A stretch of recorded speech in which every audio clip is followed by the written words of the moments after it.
In front of me is STK Life 9, and let me show you how to change keyboard language.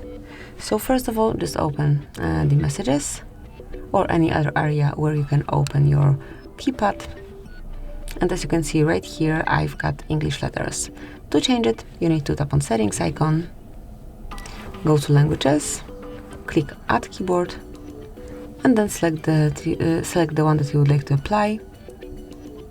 You can also look for it by using the search area.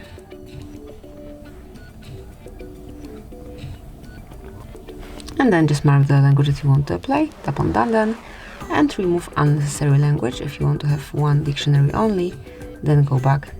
And as you can see, it has been already changed. So this is it, that would be all.